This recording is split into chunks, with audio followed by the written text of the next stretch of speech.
I think one thing that I wanted to just kind of dive in on is one of your core values of growing by supporting. Hmm. I touched on it a little bit in the beginning, but talk to me a little bit more about it. Go deeper into it, and like what aspect. I think everybody might already be able to tell what aspects of your childhood, right? You've been talking about it, but let's take that thread and extend it a little bit, if you don't mind. Yeah, I think the what I was just talking about is one element of this, right? Which is that for me, in my individual development, having support in that exploration would have probably helped me in some significant ways.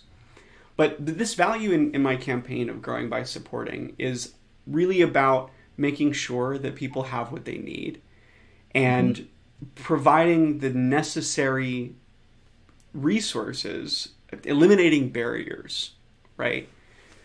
Um, Reflecting back on what I talked about earlier, my family left this very structured environment and we gave up all of the resources we had accrued. We were not dependent in the sense that we weren't like leeches, I think, but we needed help, Yeah. and we got some of it. We got some of it from our community, but it was so vital that we also received support from the government.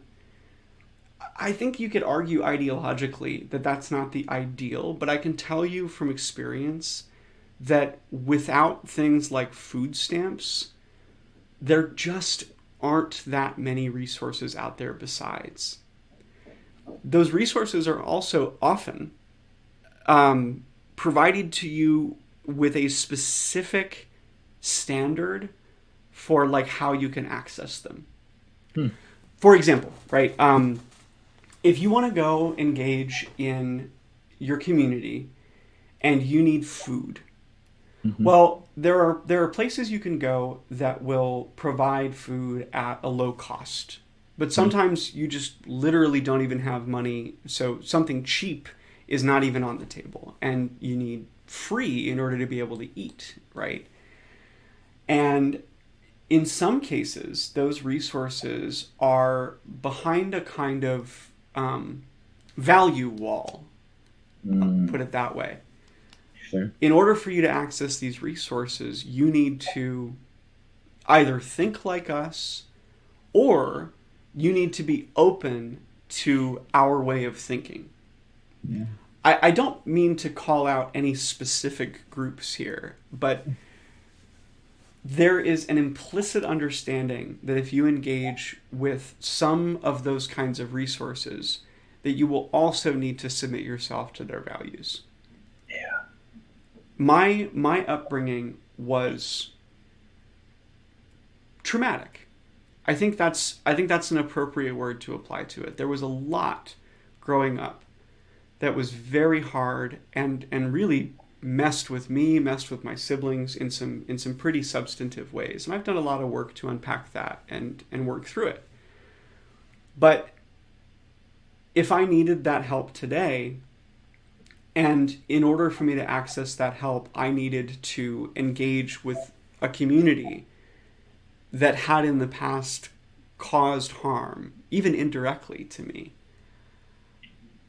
I might not be able to do that. You can make an argument. Well, suck it up. If you really want to stay alive, you got it. Okay, but reintroducing that into my life again is a very important factor in that decision. Yeah. So in those cases, right, like the government did provide a specific thing to us that was legally required to not have any of those influences as a part of it. And it is, in my opinion, a good that needs to be used wisely, but a good regardless, right? There have to be some resources available with no strings attached other than that you meet the criteria to be eligible for those things. I think that's where I'm getting to here. Yeah. Absolutely. And I know you weren't saying it as something you believe. We all know that. But no, nobody should just have to suck it up, right? Nobody should have to sacrifice maybe like that basic human right of free choice and self-determination just to be and maybe I'm taking that too deep, right? And I think it's a good point for you to clarify or talk Sure, more. yeah. Yeah, let But me kind of expound on that a little bit because there is a counter argument to this, right? Um, life is hard. I think that's probably the core, counter argument is, well, in order for you to be successful, you have to do hard things sometimes. And I think that's true.